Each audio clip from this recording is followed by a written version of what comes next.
எனது அன்பு பார்த்தனே, வாழ்வின் ரகசியம் அறிவாயாக. அகிலத்தின் உண்மையான ரூபத்தை உணர்வாயாக.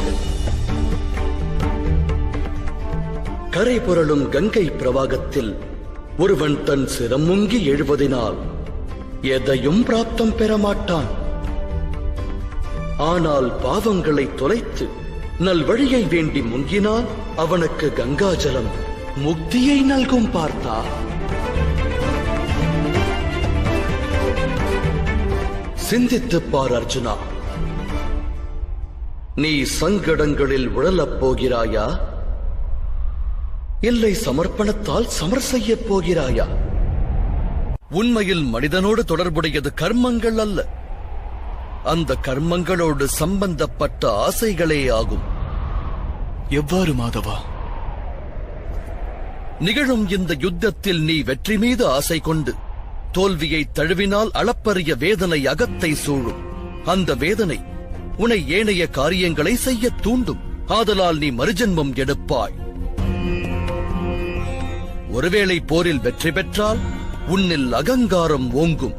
அந்த அகங்காரம் உன்னில் அகிலத்தை வெல்லும் ஆசையை தூண்டும். ஆதலால் படுகொலைகளைச் செய்வாய், பாவக் கடல்தனில் மூழ்குவாய். சிந்தித்துப் பார். ஒருவேளை நடக்கும் யுத்தத்தில் வெற்றியின் மோகமோ தோல்வியின் பயமோ இல்லாதிருந்தால் யுத்தத்தின் இறுதியில் நீ பெறுவது சுகமா இல்லை துக்கமா? பார்த்தா, சுகமும் அன்று மாதவா, துக்கமும் அன்று. எனில் உன்னுடைய சுகம், துக்கம், வேதனை, நிராசை, அகங்காரத்திற்கு இந்த யுத்தம் காரணம் அல்ல. நிகழும் யுத்தத்தோடு நீ கொண்டிருந்த அளப்பரிய ஆசைகளே அதற்கு காரணமாகிறது.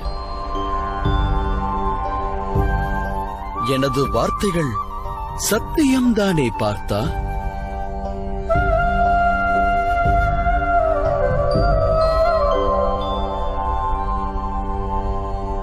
சுக துக்கே சமே கிருத்வா லாபா லாபௌ ஜயா ஜயோ ததோ யுத்தாய யுஜ்யஸ்வ நைவம் பாபமவாப்ஸ்யசி. அதாவது, சுக துக்கத்தை சமமாய் பாவித்து லாபம் நஷ்டம் வெற்றி தோல்வி பற்றி எண்ணாமல் நீ யுத்தம் புரிந்தால் தனஞ்சயா, நீ என்றும் பாவத்தின் பாகமாக மாட்டாய். இதையே கர்மயோகம் என்று கூறுவர். எவர் சாங்கிய ஞானத்தை பெறுகின்றாரோ அவர் ஒன்றை அறிவார். கூட்டில் குடியிருப்பது ஆத்மா என்று உணர்வார். சரீரத்தின் சுகமான அனுபவங்கள் எல்லாம் மரணம் வரையிலேயே, அதாவது அவை உண்மையல்ல, வெறும் மாயையே. இதை உணர்ந்தால் கர்மயோகியாவது இலகுவாகிவிடுகிறது. ஆனால் மாதவா, காரியபந்தம் நிச்சயம் என்றால் உலக வாழ்வை தியாகம் செய்து துறவரம் மேற்கொள்ளலாம் அல்லவா? அந்த எண்ணத்தினால் விளைந்த விளைவுதான் இந்த யுத்தம் என்று உணர்வாய்.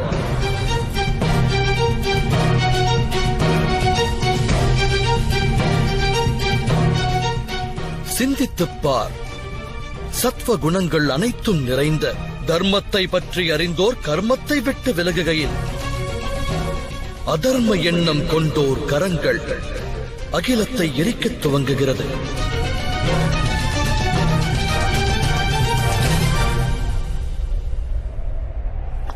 அன்று பிதாமகர் தனது சுகத்தை தியாகம் செய்யாது இருந்திருந்தால் அதர்மத்தின் கரம் இன்று ஓங்கி இருக்காது.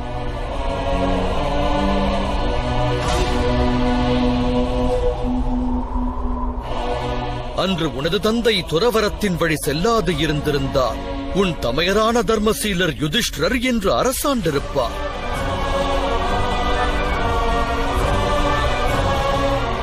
அவரது ராஜ்ய பிரஜைகளும் அவரால் தர்ம ஞானத்தை பெற்றிருப்பார்கள்.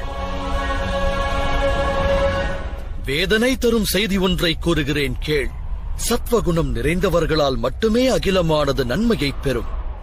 ஆனால் அவர்கள் அனைவரும் துறவரம் வழி செல்கின்றனர். நதியின் நீர் ஆவியாகி இல்லாமல் போனால் மீதமிருப்பதென்ன? பயனற்ற சேறு மட்டுமே மிஞ்சும். அதுபோலவே சத்வகுண ஞானிகள் அகிலத்தை தியாகம் செய்து விலகிச் சென்றால் தமஸ் குணமானது நிறைந்த அதர்மிகள் அகிலத்தில் நிறைந்து விடுகின்றனர். அதனால் அகிலத்தில் பாவமும் அதர்மமும் தழைக்கிறது.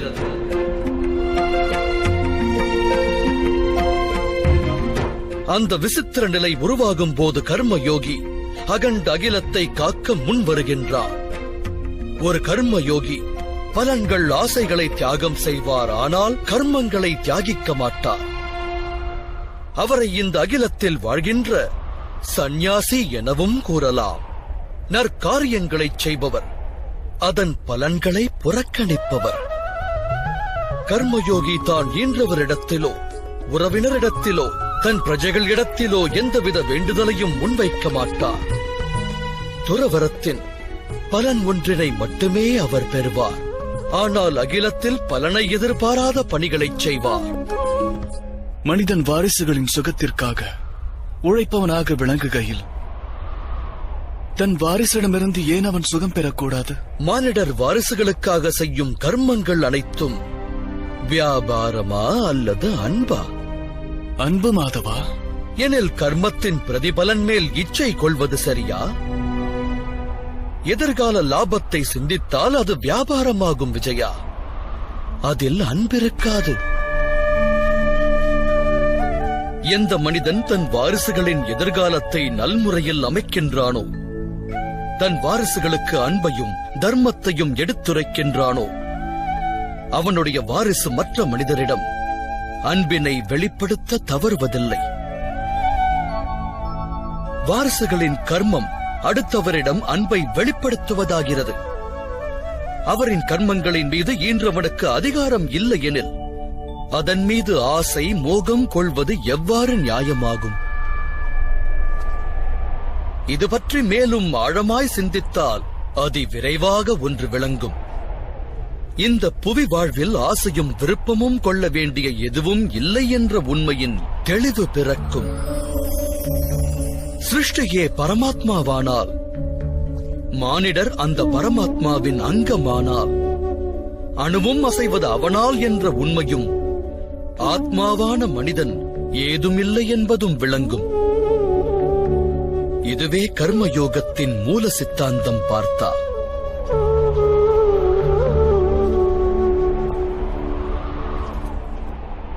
நீயும் ஒரு கர்மயோகியாக மாறி இந்த யுத்தத்தை நடத்த வேண்டும் அர்ஜுனா. திரைகுண்யா விஷயா வேதா நிஸ்திரைகுண்யோ பவார்ஜுனா நிர்த்வந்த்வோ நித்ய சத்வஸ்தோ நிர்யோக ஷேம ஆத்மவான். முக்குணங்களையும் தியாகம் செய்து நிர்குணனாக பார்த்தா துவந்தத்திலிருந்து முக்தி அடைந்து விடு. சத் என்னும் பொருள் கொண்ட பரமாத்மாவின் மீது மனதை லயித்து வாழ்வின் கர்மங்களை தொடர்ந்து ஆற்று. பிராப்தம் பெற வேண்டும் என்ற இச்சையையும் பிராப்தம் பெற்றதை ரட்சிக்க வேண்டும் என்ற எண்ணத்தையும் வேரோடு தியாகம் செய். உனது ஆத்மாவிற்கு விடுதலை கொடு.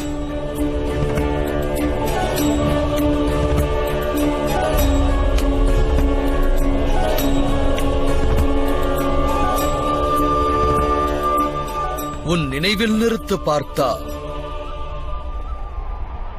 கர்மண்யவாதிகாரஸ்தே மா பலேஷு கதாச்சன மா கர்ம பலஹேதுர்பூ மாதே சங்கோஸ்தவ கர்மணி. உனக்கான அதிகாரம் கர்மத்தை நிறைவேற்றுவதேயாகும். பலனானது இறைவனின் கரத்தில் உள்ளது. ஆகையால் கர்மத்தை விட்டு விலகுவதும் உசிதமல்ல, அந்த கர்மத்தின் பலன் மீது ஆசை கொள்வதும் உசிதமல்ல.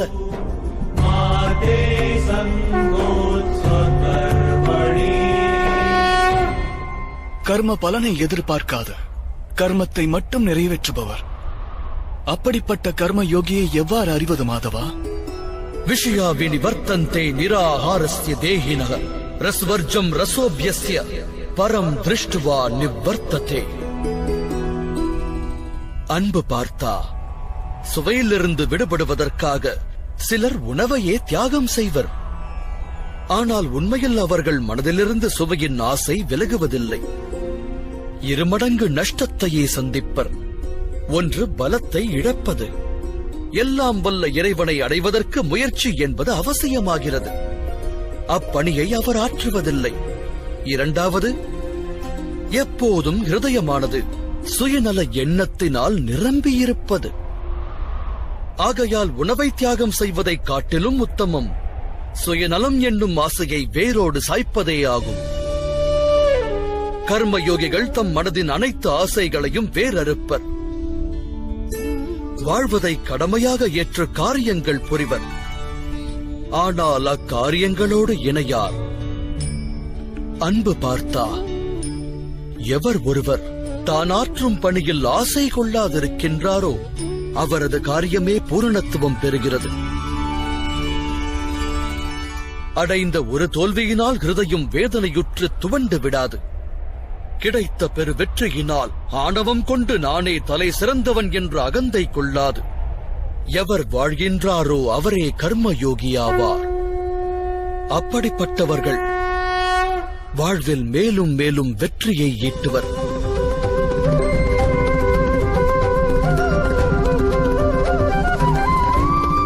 தியாயதோ விஷ்யான் பும்ஸ சங்கஸ்தேஷு பஜாயதே சங்காத் சஞ்சாயதே காம காமாத் क्रोधो विजायते क्रोधात् भवति सम्मोह सम्मोहात् स्मृति विभ्रम स्मृति भ्रंशात् बुद्धिनाशो बुद्धिनाशात् प्रणश्यति.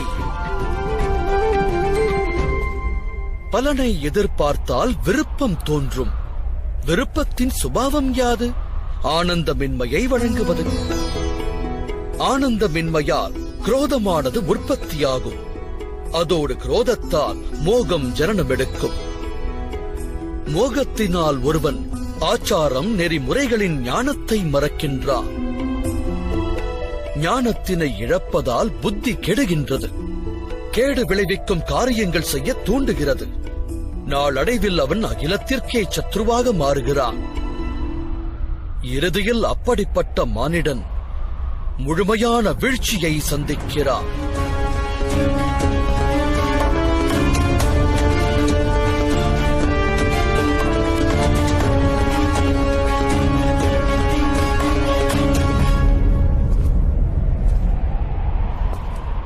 அதற்கு உதாரணம் துரியோதனன். பீஷ்மர் அவனுடைய சேனாதிபதியானாலும் உண்மையில் அவனுக்கு சத்ருவே. அவர் உனக்கு வெற்றியின் ஆசை வழங்கியவர்.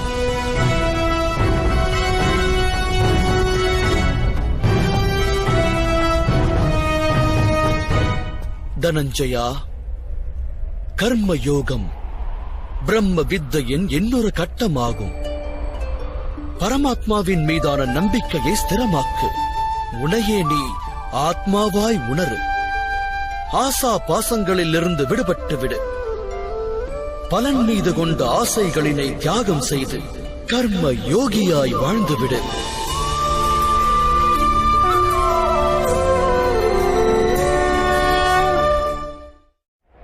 பரமாத்மாவை நினைத்து மனதை ஸ்திரமாக்கி கர்ம யோகியாய் மாறுவதற்கு மார்க்கம் என்ன மாதவா?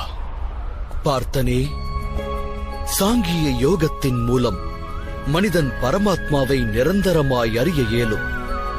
பரமாத்மாவிடம் மனம் லயிப்பதினால் மனிதரின் ஹிருதயத்தில் சமர்ப்பணத்தின் பாவம் உற்பத்தியாகும்.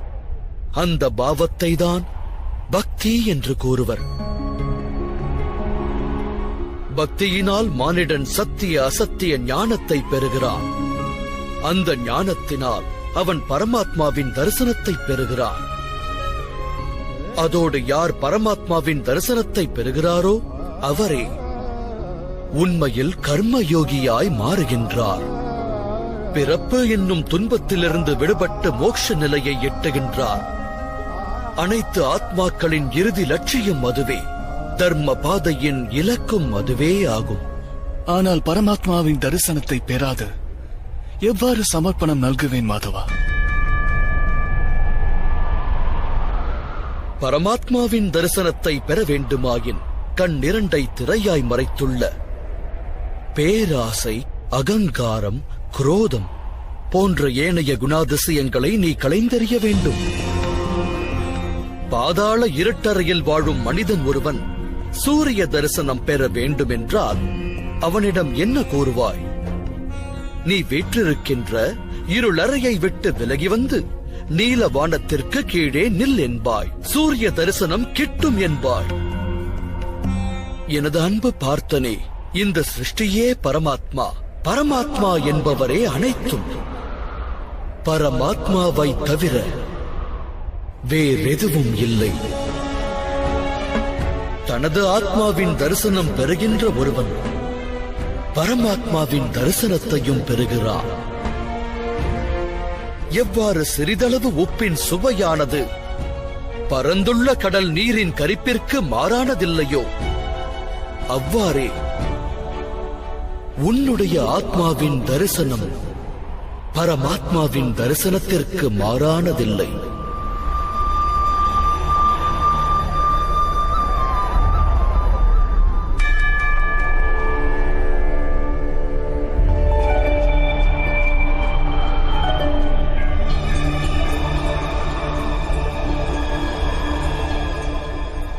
எனில் மாதவா, தாமே பரமாத்மாவா?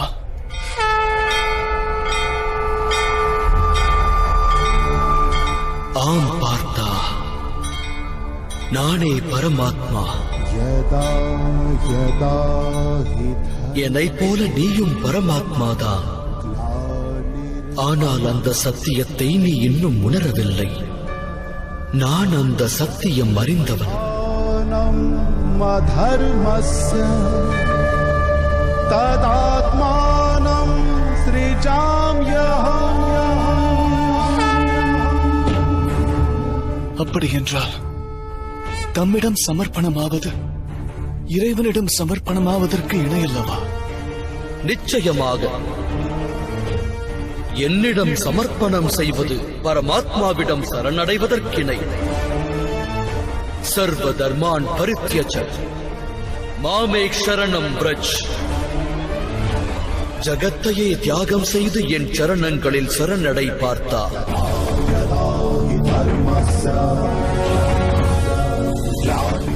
நானே இந்த அகிலம். அகிலத்தின் அனைத்து அணுவும் நானாவே. சூரியனும் நானாவே. குளிர் சந்திரனும் நானாவே. நட்சத்திரங்களும் அனைத்து கிரகங்களும் நானே. ஒளி பொருந்திய சூரியனை விட புராதனன். விருட்சத்தில் துளிர்க்கின்ற தளிரை விட புதுமையானவன். அனைத்து மானிடரும் நானாவே. மேலும் சொர்க்கம் மற்றும் நரகத்தை ஆட்டுவிக்கும் சக்தியாவே. கொடிய எண்ணம் கொண்ட துரியனும் நான். வில்லேந்திய விஜயனும் நானே.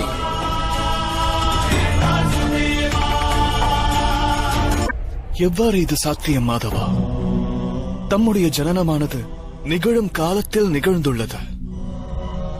எந்த தாயின் கர்ப்பத்தில் ஜனித்தீரோ அந்த தாயானவரும் உயிரோடு இருக்கையில் தாம் எவ்வாறு சூரியனுக்கும் புராதனனாவீர்? நீ சரீரத்தை காண்கிறாய் அர்ஜுனா. நான் எடுத்துரைப்பதோ ஆத்மாவை குறித்து. நான் அநேக ஜனனம் எடுத்தவன் பார்த்தா. பற்பல அவதாரங்களை நான் எனதாக்கியவன். எண்ணற்ற சரீரங்களை ஆடையாக்கி இந்த மண்ணில் புதைத்தவன் நான். இனியும் நான் மேலும் மேலும் ஜனனம் எடுப்பேன்.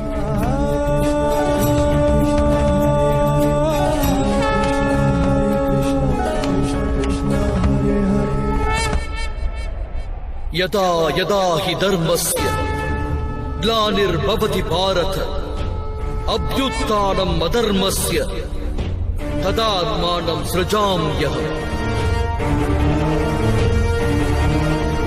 परित्राणाय साधूनां विनाशाय चतुष्कृता धर्म संस्थापनार्थाय संभव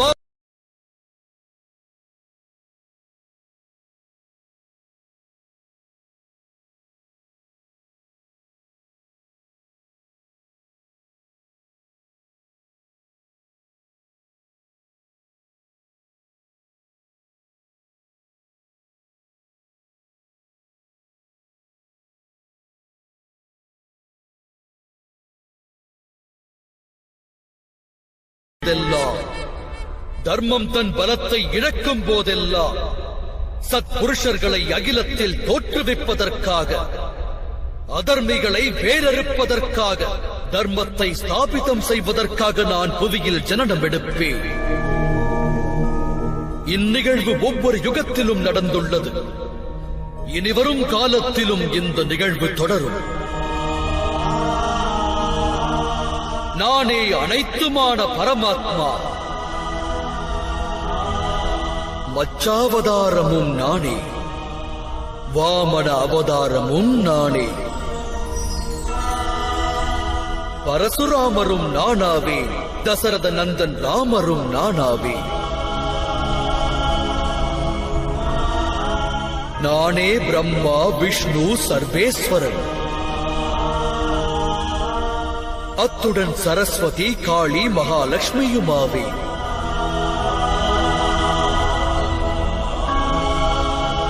நான் ஆண்மகனும் அல்ல, நான் ஸ்திரீயும் அல்ல, இரண்டும் அல்லாதவனும் அல்ல. சரீரம் உற்றவன் நான், சரீரமற்றவன் நான். ஞானம் நான், சிருஷ்டியும் நான், ஆன்ம ஒளியும் நான், பரபிரம்மமும் நான். காணும் அனைத்தும் நான், எதுவுமற்ற சூக்ஷ்மமும் நான்.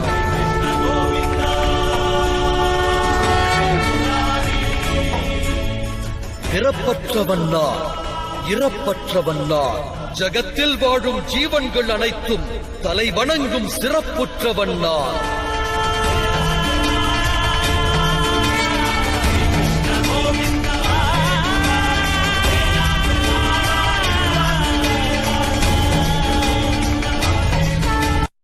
நீ சங்கடங்களில் உழலப் போகிறாயா, இல்லை சமர்ப்பணத்தால் சமர் செய்யப் போகிறாயா?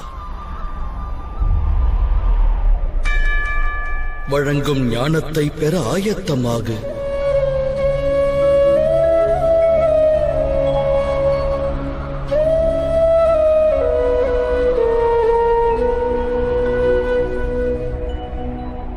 இந்த அகிலம் என்பது யாது பார்த்தா?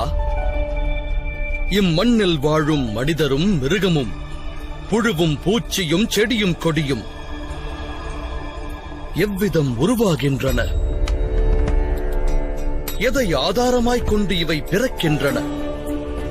எவ்வாறு வளர்கின்றன? எவ்வாறு வாழ்கின்றன? அனைத்தும் எவ்வாறு மடிகின்றன? இவற்றின் மறைவிற்கு பின் என்ன நேர்கிறது?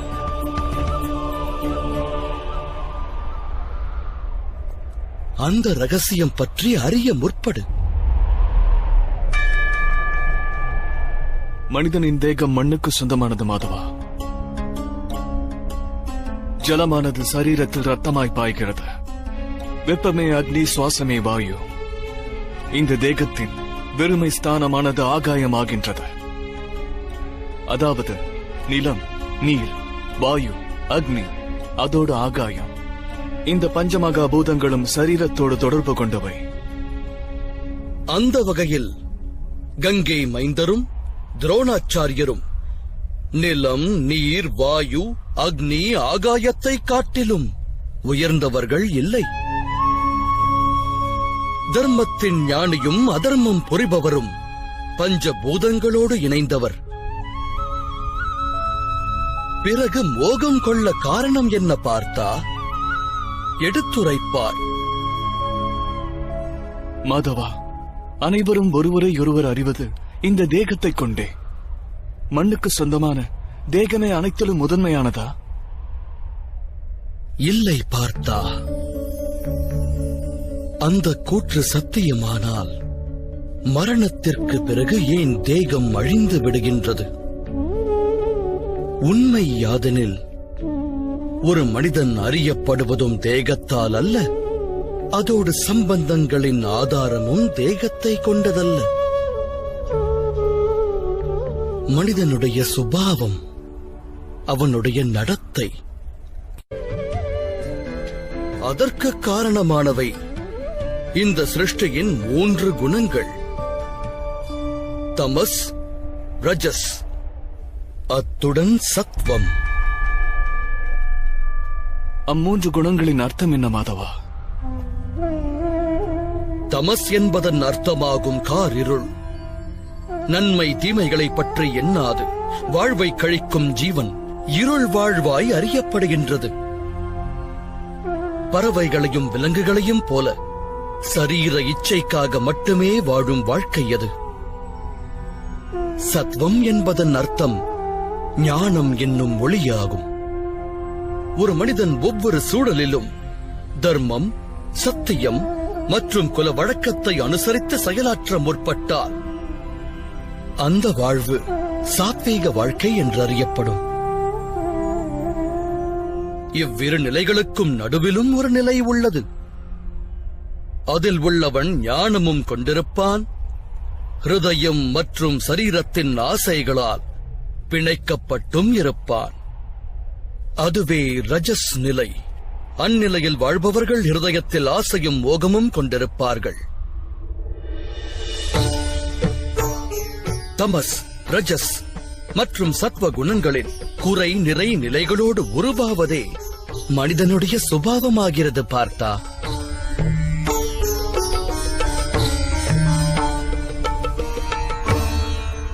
சற்று அங்கிருப்போரை பார். இவர்களில் உனக்கு எந்த குணமானது தென்படுகின்றது?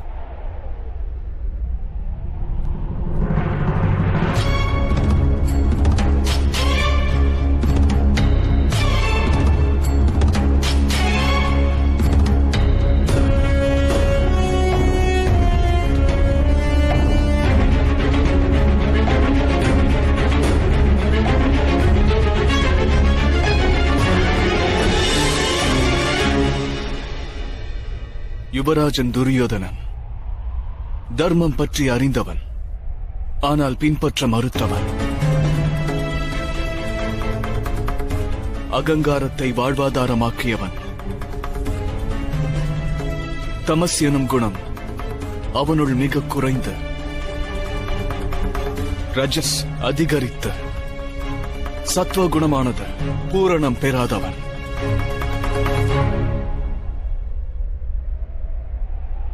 இன்னொரு புறம் இருப்பவன் இளவரசன் துச்சாதனன். எப்போதும் தமையனுடைய ஆணைக்கு மறுவார்த்தை பேசாது சிறமேற்கொள்பவன். அப்படியென்றால் இவன் தமசை சேர்ந்தவன். கங்கை மைந்தர் குறித்தும் ஆலோசி விஜயா. சத்வ குணம் கொண்ட அவர் தமசோடும் இணைந்தவர், அகங்காரமற்றவர். இருப்பினும் பழமையான தர்மம், பழமையான குல வழக்கங்களோடு பின்னி பிணைந்தவராவார். இன்னலெனும் நிலை உருவானாலும் தன் நிலையை மாற்றாமல் வாழ்ந்தவர். துரோணாச்சாரியரையும் பார். ஞானம், அகங்காரம் இரண்டையும் கொண்டவர். ஞானம் இவருக்கு முக்தியை நல்க எண்ணியது, ஆனால் கொண்ட அகங்காரம் இவருக்கு முக்தியை தர மறுத்தது. முக்தியை நல்க எண்ணியது, ஆனால் கொண்ட அகங்காரம் இவருக்கு முக்தியை தர மறுத்தது.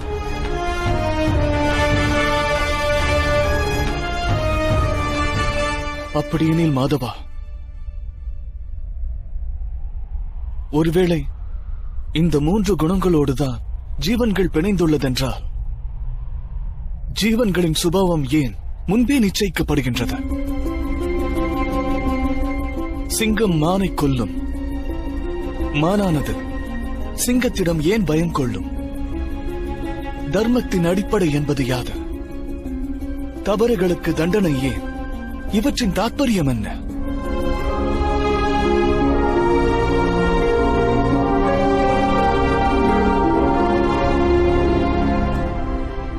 உத்தமமான கேள்விகள் பார்த்தா. ஆனால் முதலில் மானிடன் யார் என்பதை நீ அறிவது அவசியம்.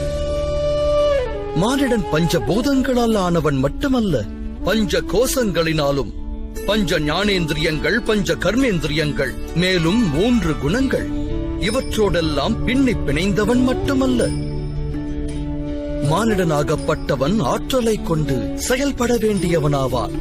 அதற்கு சக்தி அவசியமாகிறது. அந்த சக்தியைக் கொண்டே அவன் செயலாற்றுகிறான். எனில் மனிதனாகப்பட்டவன் அதைக் கொண்டு உயருகிறானா? இல்லை பார்த்தா. மானிடன் தான் பெறும் சக்தியோடு அவன் அடையப் பெறுகின்ற பெரும் மகத்துவம் ஸ்தூல சரீரம். 24 வஸ்துக்களால் ஆன மனித எந்திரத்தில் வாசம் செய்வதுதான் புருஷ், அதாவது சூக்ஷ்மம் எனப்படுகிறது. அதையே ஆத்மா என்று அழைக்கின்றனர். அந்த சூக்ஷ்மமும் ஸ்தூலமும் ஒன்றிணையும் போது, அதாவது பரமாத்மாவின் அம்சம் ஆத்மாவாக தேகத்தில் வாசம் செய்கையில் மானிடன் ஜீவிக்கத் துவங்குகிறான். ஆத்மா என்பது என்ன கேசவா? அதை அறிவதற்கு உபாயம் என்ன? மனிதன் எவ்வாறு ரதத்தை உபயோகிக்கின்றானோ அதுபோல ஆத்மா சரீரம் என்னும் இந்த எந்திரத்தை உபயோகிக்கின்றது. சரீரத்தோடு இருப்பதால் சரீரத்தின் சுக துக்கங்களை அனுபவமாய் பெறுகிறது. ஆனால் ஆத்மா சரீரமல்ல பார்த்தா. சரீரமானது அழிவிற்கு உட்பட்டது. எனினும் ஆத்மாவிற்கு என்றும் அழிவென்பது இல்லை. நேனம் சிந்தந்தி சஸ்திராணி நேனம் தகதி பாவக ந சேனம் கிளேதயந்த்யாபோ ந சோஷ்யதி மாருதா. ஆத்மாவை அஸ்திரங்கள் கொண்டு வீழ்த்த இயலாது. அக்னியை கொண்டு அதை எரிக்கவும் இயலாது. ஜலம் அதை மூழ்கடிக்க இயலாது. வாயுவினால் அதனை உலர வைக்கவும் இயலாது. ஆத்மா மனித தேகத்தில் வாசம் செய்தாலும் அமரத்துவமானது. நா அன்யதே அன்யமானே ஷரீரே. பார்த்தா, சரீரத்தை மாய்ப்பதென்பது இயலும், ஆனால் ஆத்மாவை மாய்ப்பதென்பது இயலாத காரியம் தனஞ்சயா. ஆத்மா எங்கும் நிறைந்தது, நிலையானது, ஸ்திரமானது, அழிவில்லாதது. மானிடன் பழைய வஸ்திரங்களை களைந்து புதிய வஸ்திரங்களை அணிவான். அதுபோலவே ஆத்மா பழைய தேகத்தை துறந்து மீண்டும் மீண்டும் புதிய தேகத்தில் பிரவேசிக்கிறது. ஆனால் மாதவா, நான் அகிலத்தின் அனுபவத்தை என்னுடைய இந்த சரீரத்தை கொண்டே அறிகிறேன். என்னை பற்றியே அறியாத நான் எவ்வாறு ஆத்மாவை பற்றி அறிவேன்? உன்னை நீயே ஆத்மரூபமாக காண்பதென்பது இயலாத காரியமல்ல பார்த்தா. வாய்ப்பேச இயலாதவர் வாழ்கிறார், பார்வையற்றவரும் வாழ்கிறார், கை கால் செயலற்றவர்களும் இந்த உலகத்தில் வாழ்கிறார்கள். உணர்வாயாக, சரீரம் என்பது மனிதனல்ல. தன் உணர்வை இழந்த மானிடரும் மூர்ச்சையாகி விடும் மானிடரும் உயிரோடு இருப்பார்கள். இது ஒன்றை தெளிவாக்கும். மானிடருடைய உணர்வுகள் என்பதும் சரீரத்திற்கானதல்ல. இதைப் போலவே மானிடர்கள் தன்னுள் அனைத்தையும் தேட வேண்டும். நான் இந்திரியங்கள் அல்ல, சரீரம் அல்ல, உணர்ச்சிகள் அல்ல, எண்ணங்கள் அல்ல, ஞானமும் நான் அல்ல என்று உணர வேண்டும். அந்த சத்தியத்தை உணர்ந்தால் மானிடர் அந்த அறிதலின் இறுதியில் ஆத்ம ரூபத்தை தரிசிக்கிறார்கள்.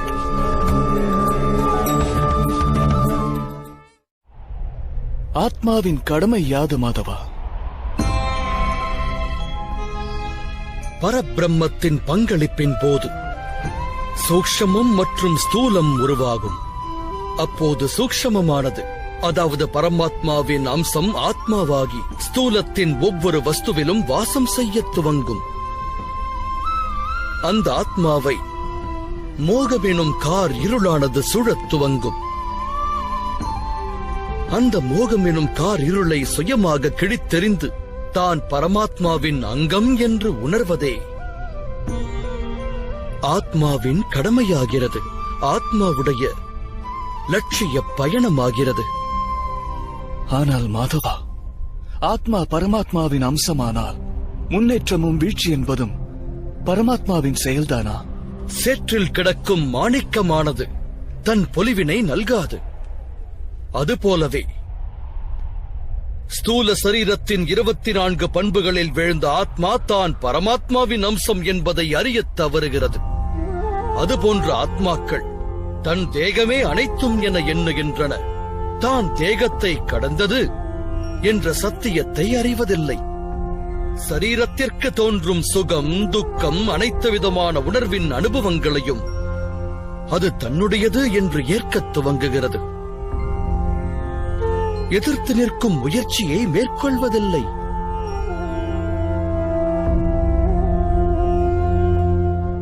எதிர்த்து நிற்கும் முயற்சியை மேற்கொள்ளாத ஆத்மாக்கள் நிரந்தர அதர்மத்தை செய்கின்றன. அதை சுட்டிக் காட்டுவதற்கு தண்டனை என்பது அவசியமாகிறது.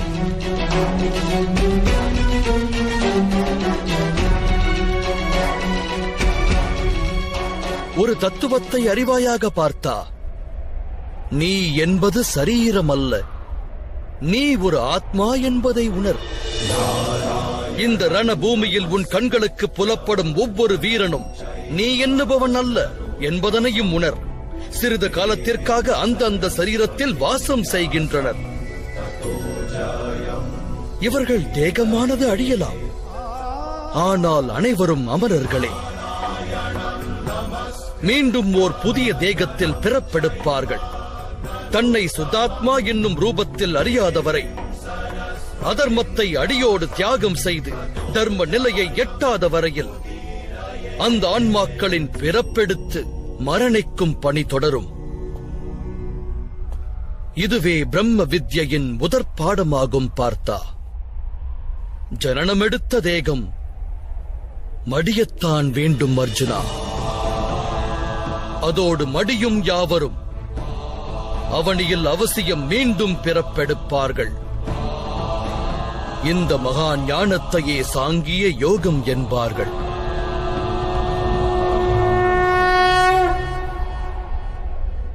தர்மம் அதர்மம் இவ்விரண்டும் என்ன மாதவா? எந்த மார்க்கத்தினில் மனிதன் தன்னையே ஆத்ம ரூபமாய் காண்கின்றானோ, பரமாத்மாவின் அங்கமென தன்னுடைய ரூபத்தை அறிகின்றானோ, அத்தகையதொரு மார்க்கமே தர்மம் என்றாகிறது.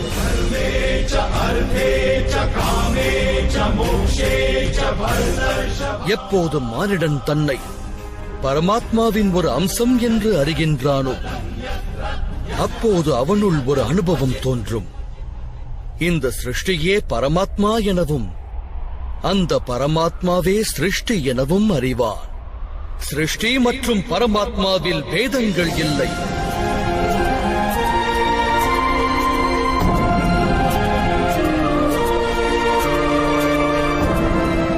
இந்த தத்துவத்தை அறிந்த மானிடன் உடன் வாழும் பிற மனிதர்களுக்கும் ஜீவராசிகளுக்கும் அநியாயம் இழைக்க சிந்திக்க மாட்டான். ஏனெனில் அவன் அடுத்தவரை நிந்திப்பதால் அந்த நிந்தனை அத்தேகத்திற்கானதல்ல, பரமாத்மாவின் அங்கமான இன்னொரு ஆத்மாவிற்கென்று அறிவான். ஒரு மனிதனுக்கு வேதனை ஏற்படுமாயின் அகிலம் அனைத்தும் அதை அனுபவிக்கின்றது என்று பொருளாகிறது. அகிலத்தில் மனித வர்க்கம் வேதனையை அனுபவிக்கின்ற வரையிலும் பரிபூரணமான சுகத்தை ஒருவர் அடைந்ததாய் ஏற்க இயலாது. இதை அறிவதால் மானிடர்களின் மனம் கருணையால் நிரம்பும். அதுவே தர்மம் என்றாகும். எவருள் தமஸ் என்னும் குணம் நிரம்புகின்றதோ, அவர் மற்றவருக்கு அநியாயம், அநீதியை இழைக்கின்ற சுயநலவாதியாய் மாறுகிறார். தன் மனம் ஏற்ற சுகத்திற்காக மற்றவர்களுக்கு துக்கத்தை வழங்குகிறார். பரமாத்மாவின் அம்சத்தினை அவர் காண்பதில்லை. அப்படியென்றால் அதர்மம் பரமாத்மாவிலிருந்து ஒருவரை விலக்கி வைக்கும் மார்க்கமாகிறது. எனில் அதர்மம் என்பது அறியாமையின் இன்னொரு பெயரா? அப்படியென்றால் அறியாதவன் மீது தயை காட்டுவதே நியாயம், தண்டனை நியாயமாகாதே.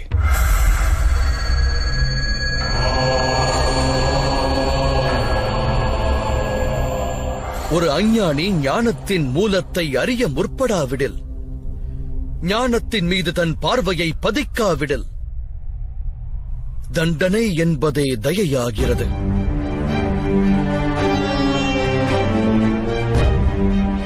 அது அவனுக்கும் மற்றவருக்கும் நன்மையை விளைவிக்கும் பணி.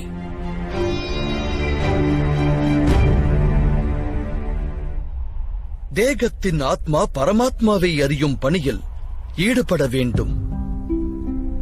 ஆனால் சில வேளைகளில் மாறான நிலை உருவாகிறது. அறியாமை, மோகம், அதர்மம் பெருகிவிடுகிறது. அகிலத்தில் தர்மம் வேரோடு அழியும் பயம் உற்பத்தியாகிறது. அகிலத்தில் தர்மம் அழியும் நிலை ஏற்பட்டால் சத்மார்க்கத்தை நல்கும் கருணையும் சத்தியமும் காணாமல் போகிறது.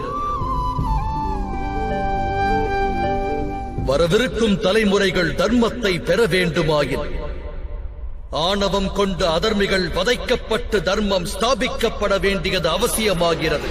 அகிலம் போற்றும் பாரதம் இது இணையில்லா காவியம். அந்நிலை இன்றும் உருவாகியுள்ளது பார்த்தா. தர்மத்தை ஸ்தாபிக்கும் கடமை உன்னுடையது அர்ஜுனா. ஆகையால் பலகீனத்தை விரட்டு. யுத்தத்தில் பங்கெடுக்க பலத்தை திரட்டு.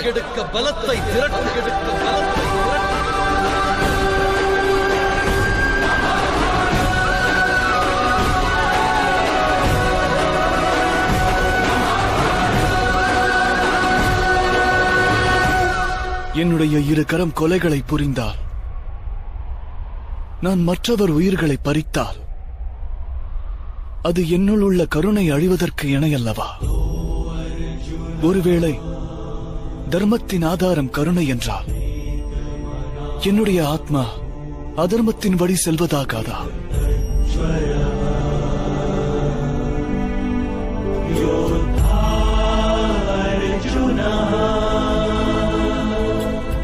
கர்ம பந்தத்திற்கு கட்டுப்பாடு என்பது உண்டு. ஆனால் காரிய பந்தம் கட்டுப்பாடற்றது பார்த்தா. அதனால் கர்ம காரியத்திற்கு இடையில் உள்ள பேதத்தினை நீ அவசியம் அறிய வேண்டும். கர்மம் அனைத்தும் காரியமாகலாம், ஆனால் காரியம் அனைத்தும் கர்மமாகாது. கர்மமாக காரியம் மாற்றுபவன் ஜகத்தின் ஆனந்தம் அனைத்தும் அகத்தில் உள்ளதென்றறிவான். மனிதனானவன் சுகத்தின் மீது, ஆஸ்தியின் மீது, பேரானந்தத்தின் மீது ஆசை வைத்து காரியமாற்றினால் அவன் அந்த காரிய பலன் மீது தொடர்பு கொண்டவனாகிறான். எப்போது ஒரு கர்மம் பலன் ஆசையால் ஆற்றப்படுகிறதோ அதை சகாம கர்மயோகம் என்று கூறுவர். எப்போது ஒரு கர்மமானது பலன் மீது ஆசை கொள்ளாது ஆற்றப்படுகிறதோ அதை நிஷ்காம கர்மயோகம் என்பர். இக்காரணத்தால் தான் மீண்டும் மீண்டும் பிறக்கும் நிலை உருவாகிறது. உண்மையில் மனிதனோடு தொடர்புடையது கர்மங்கள் அல்ல, அந்த கர்மங்களோடு சம்பந்தப்பட்ட ஆசைகளே ஆகும். சரீரம் உற்றவன் நான், சரீரமற்றவன் நான். பிறப்பற்றவன் நான், இறப்பற்றவன் நான், சகல ஜீவனும் வணங்கும் சிறப்புற்றவன் நான். கிருஷ்ணனின் மகிமையும் கீதையின் பெருமையும் ஒன்றாக சங்கமிக்கும் புண்ணிய காவியம்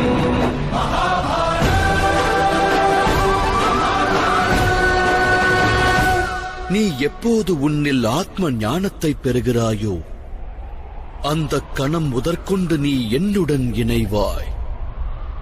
என் அங்கம் எனும் எண்ணம் உன்னில் தோன்றி அனைத்தும் பரந்தாமன் என்னும் உண்மையை உணர்வாய்.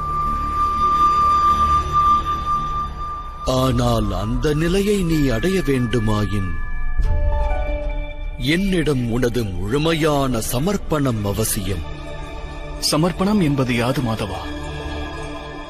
சமர்ப்பணம் என்பது ஹிருதயம் பெறும் நிலையாகும். மனிதன் தன்னுடைய அனைத்து சங்கல்பங்களையும் தியாகம் செய்ய வேண்டும். சுயமாக எந்த ஒரு நிர்ணயங்களையும் எந்த முடிவையும் எடுத்தலாகாது. இறைவனால் இடப்பட்ட காரியம் எதுவோ அதனை மட்டுமே அவன் ஆற்றுவான். உண்மையில் சமர்ப்பணம் என்பதன் அர்த்தம் ஒருவன் தன்னையும் தனது மனதையும் தன் அறிவையும் ஞானத்தையும் இச்சைகளையும் ஆசைகளையும் தன் எண்ணங்களையும் தன்னுடைய சகலத்தையும் இன்னொருவரிடம் அர்ப்பணிப்பதே ஆகும். அப்படிப்பட்ட சமர்ப்பணத்தையே பக்தி என்று கூறுவர்.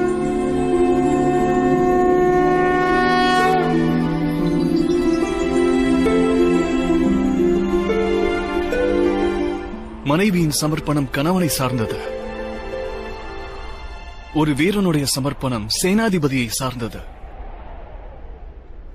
ஒரு சீடனுடைய ஹிருதயத்தில் குருபக்தி நிறைந்திருக்கும். இந்த பக்தியும் சமமானதல்லவா? இதனால் இறைவனது பிராப்தம் கிட்டுமா? கெட்டாது பார்த்தா. மனிதன் யாரிடம் தன்னை சமர்ப்பிக்கின்றானோ அவர்களின் ரூபமாகவே மாறுகிறான். அவனுடைய மனதினில் சந்தேகங்களோ வேறு கேள்விகளோ பிறப்பெடுக்காது. ஒருவன் துஷ்டனிடம் சமர்ப்பணம் செய்தால் அவனாற்றும் காரியங்களும் கேடினையே விளைவிக்கும். கர்ணன் நல்வழியான தர்மம் பற்றி அறிந்திருந்தும் சூதாட்ட மண்டபத்தில் பாஞ்சாலியை அவதூறு கூறினார். 5 ஆண்களை விவாகம் செய்த பெண்ணொருத்தி வேசி என்று அழைக்கப்பட வேண்டியவன். அதற்கு காரணம் அவன் துரியோதனனிடம் தன்னை சமர்ப்பணம் செய்ததே ஆகும். இந்த யுத்தத்தில் அவன் தண்டிக்கப்படப் போவது அவனுடைய ஜனனத்தின் காரணத்தினால் அல்ல. அதற்கு மாறாக தன்னை ஒரு துஷ்டனிடம் சமர்ப்பணம் செய்ததால் தண்டிக்கப்படுவான். ஆகையினால் தனஞ்சயனே, இறைவனிடம் சமர்ப்பணம் என்னும் பக்தியை வெளிப்படுத்து. சத்தியம் என்னும் ஆடையை உடுத்து உன்னுடைய காரியங்களை தர்மம் எனும் நெறிப்படி செலுத்து. உன்னுடைய ஹிருதயத்தில் உள்ள சந்தேகங்கள் அனைத்தையும் விடுத்து உன் சிந்தையை விந்தையானவரிடம் ஸ்திரமாய் அளித்து வேண்டியதை செவ்வனே நடத்து. பதிபக்தி, குருவிடம் பக்தி, மித்திர பக்தி, இவ்வாறு அநேக பக்திகள் உள்ளன பார்த்தா. ஆனால் அனைத்திலும் சிறந்த பக்தி ஒன்றே, இறைவன் தாழ்பணியும் இறை பக்தி.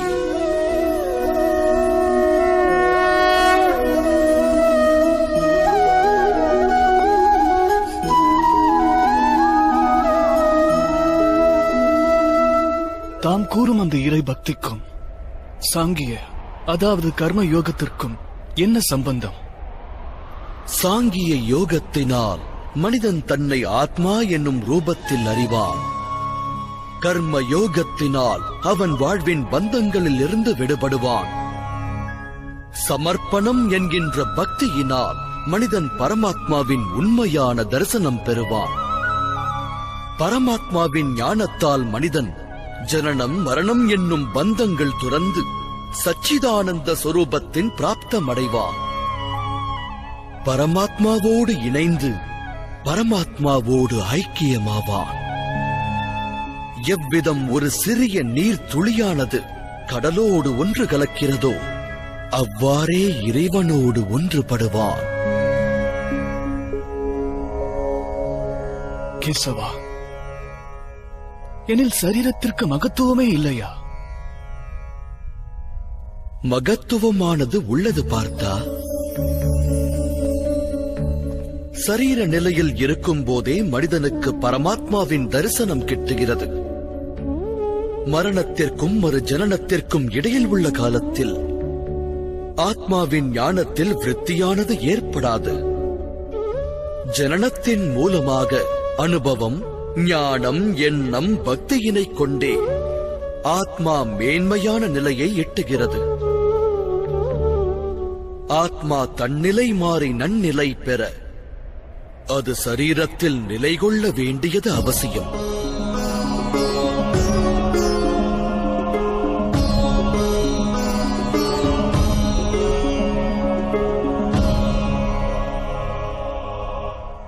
ஆனால் மாதவா, களத்தில் எதிர்த்து நிற்கும் வீரர்களை வதைத்து அவர்கள் திருந்துவதற்கான வழியை அடைப்பது சரியல்லவே?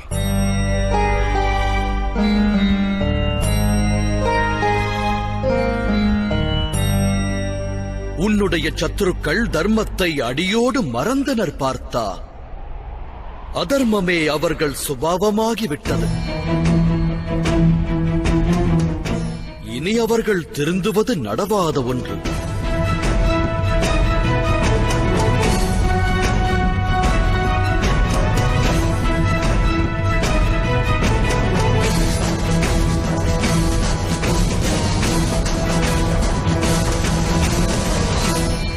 ஒருவன் நல்வழிப்படுவதற்கான வாய்ப்பை அவனுக்கு ஒரு எல்லை வரையே வழங்குவது இயலும்.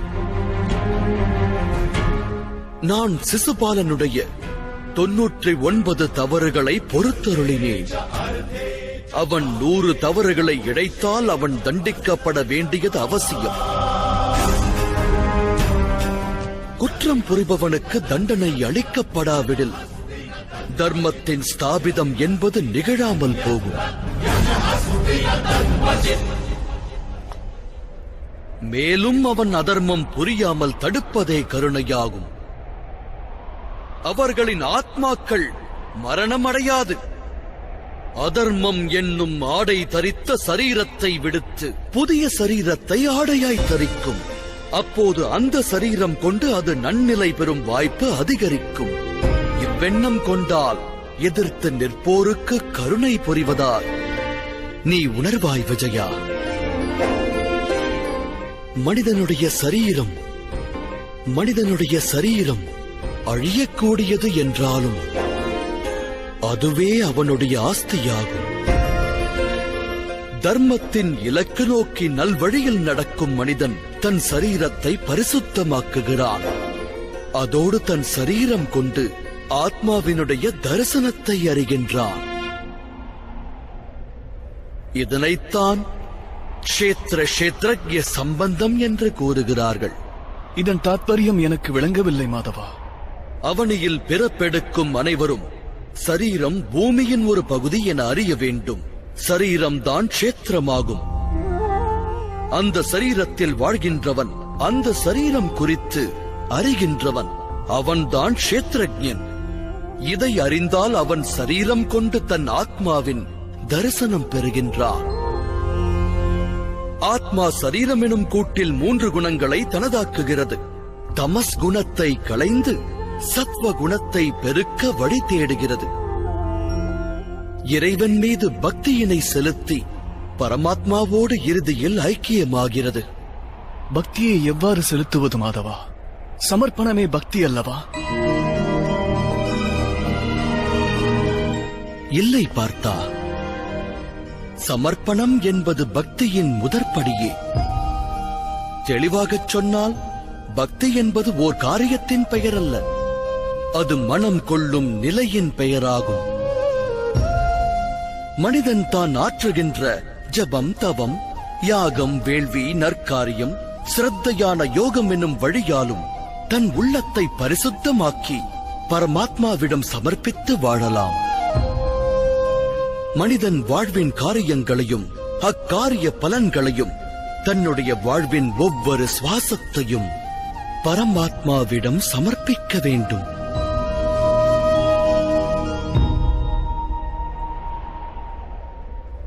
பக்தி என்பது மனதின் நிலை என்றால் ஜபம், தவம் இவற்றின் மகத்துவம் என்ன மாதவா?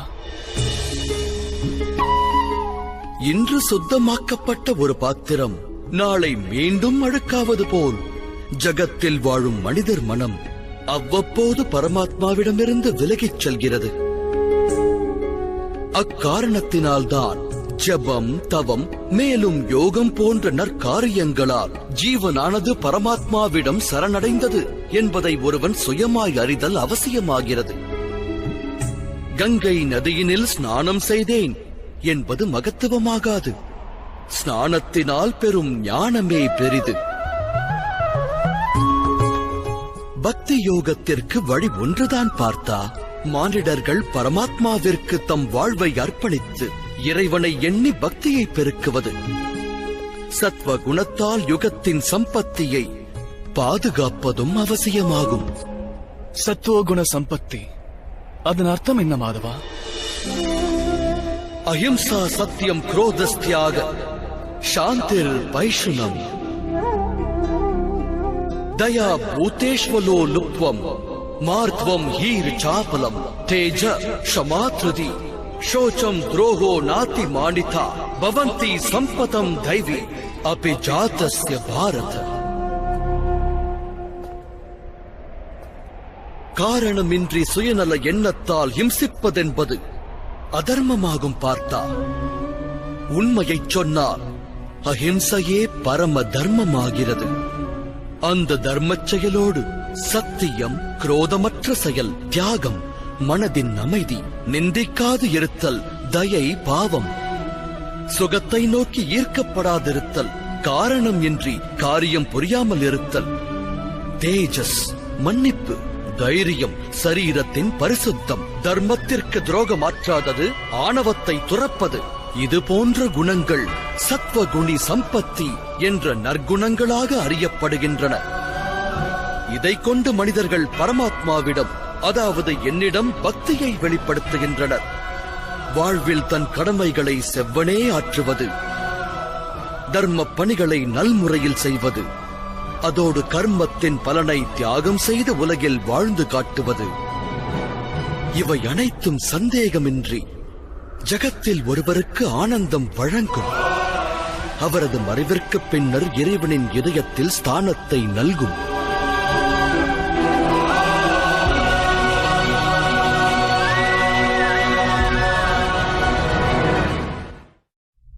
தம்முடைய ரூபம் யாது மாதவா?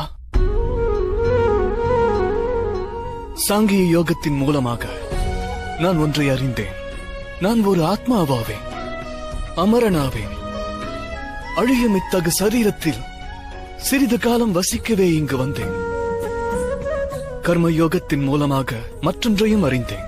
கர்மத்தின் பலனை தியாகம் செய்து கடமையினை மட்டும் ஆற்றுவது. அதனால் வாழ்வில் ஆனந்தம் மற்றும் வெற்றியை பெற இயலும். பக்தி யோகத்தின் மூலமாக தம்மிடம் அளித்த சமர்ப்பணத்தின் மகத்துவம் அறிந்தேன்.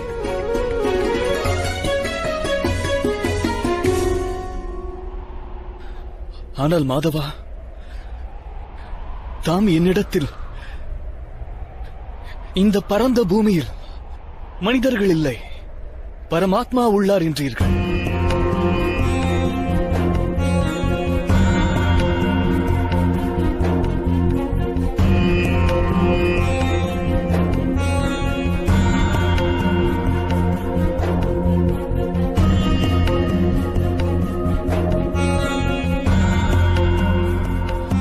ஆனால்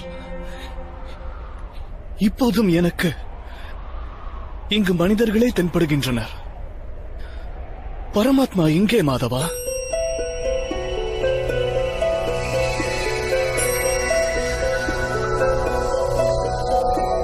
நாராயணம் நமஸ்கிருத்ய நரம் சைவ நரோத்தமம் தேவீம் சரஸ்வதிம் வியாசம் ததோ ஜயம் உதீரயே. நான் தமது உண்மையான ரூபம் அறிய விழைகிறேன் மாதவா.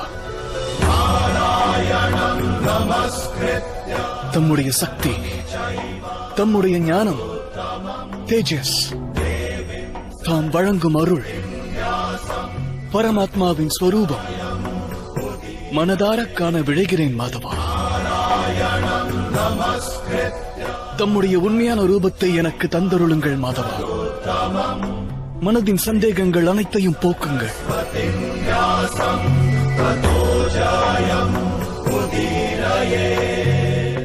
தரிசனம் தந்தருளுங்கள் மாதவா.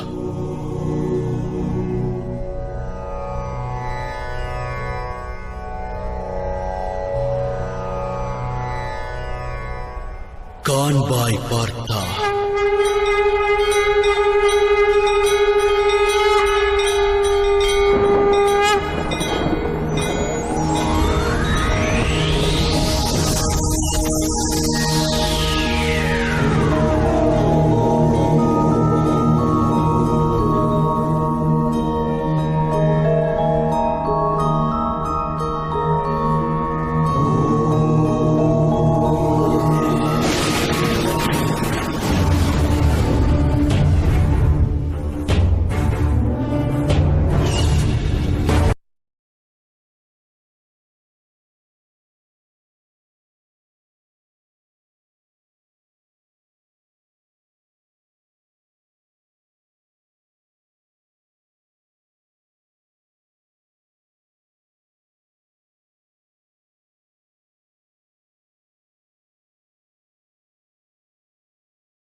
சாங்கிய யோகத்திலிருந்து கர்மயோகம், கர்மயோகத்திலிருந்து பக்தி யோகம், பக்தி யோகத்திலிருந்து கர்ம யோகத்தை பிராப்தம் பெறுவார்கள்.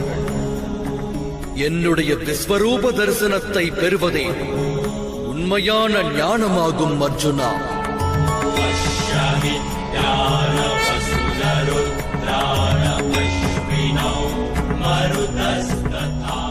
திவ்யத்துவம் பொருந்திய இந்த ஞானமே உலகத்தின் அனைத்து ஞானங்களுக்கும் ஆதாரம். இந்த ஞானமே முக்தியை வழங்க வல்லது.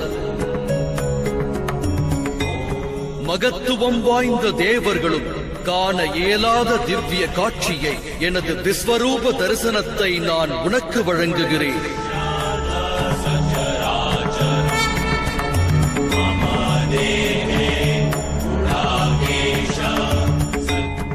நான் இந்த பிரபஞ்சத்தின் அணுவிலும் வாசம் செய்பவனாவே. பிரகாச ஒளி பொருந்திய ரவியும் அம்புலியும் நட்சத்திரங்களும் இந்த பரந்தாமனது ஒளியின் துளியாகும் அர்ஜுனா.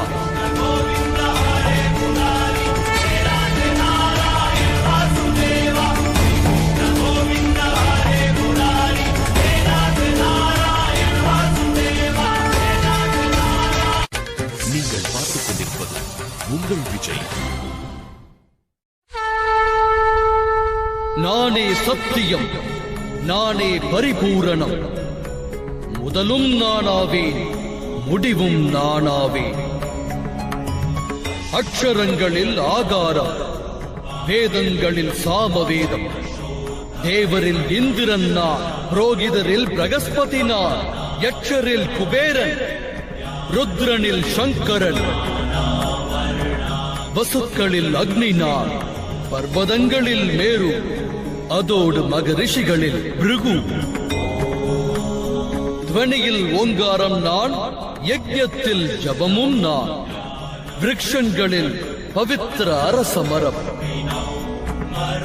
அடையும் அனுபவங்கள் நான், அறிவும் நான், சாந்தம் அதோடு பொறுமை, உக்ரமும் நான். கீர்த்தி அனைத்தும் நான், கந்தர்வரில் சித்திரரதன் நான், தேவ ரிஷியில் நாரதர் நான், மாமுனிவரில் கபிலர் நான், அசுவங்களில் உச்சை சிரவம், வேழங்களில் ஐராவதம், விலங்குகளில் வீரகேசரி, பக்ஷிகளில் கருடன், மாந்தருள் வேந்தன், ஆயுதங்களில் வஜ்ரம் நான், பசுக்களில் காமதேனு நான், சர்ப்பங்களில் வாசுகி நான், 5 தலை சேஷனும் யம தர்மனும் நான், பொழியும் வருணன் நான், தடை தகர்க்கும் வாயுவும் நான்,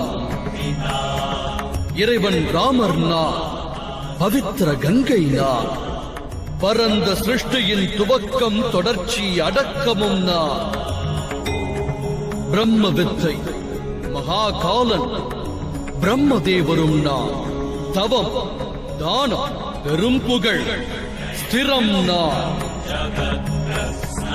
நியாயம் நீதி தண்டனை மரணம் அத்துடன் தத்துவ ஞானமும் நானே.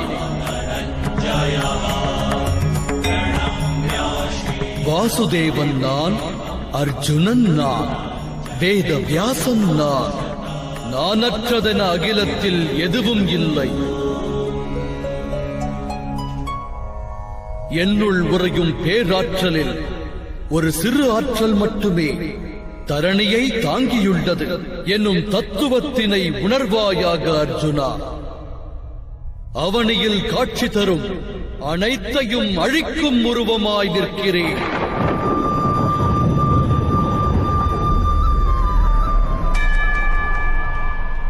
அஸ்திரத்தை நீ ஏந்தவில்லை என்றாலும் அனைவரும் என் வாயிலாக அழிந்து போவார்கள். ஆகையால் மோகத்தினை வீசி எறிவாய், கர்ம நெறிப்படி காரியம் புரிவாய், பலன் மேல் கொண்ட பற்றுதல் புரிவாய், அனைத்தும் ஹரி என்னும் தத்துவம் அறிவாய். ஏந்து உன் காண்டீபத்தை, நடத்து யுத்தத்தை.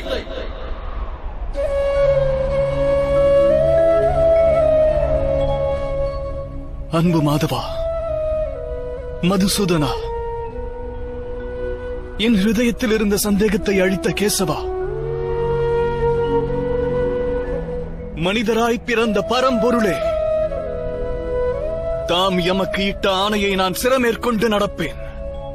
கரிஷ்யோச்சனம் தவா.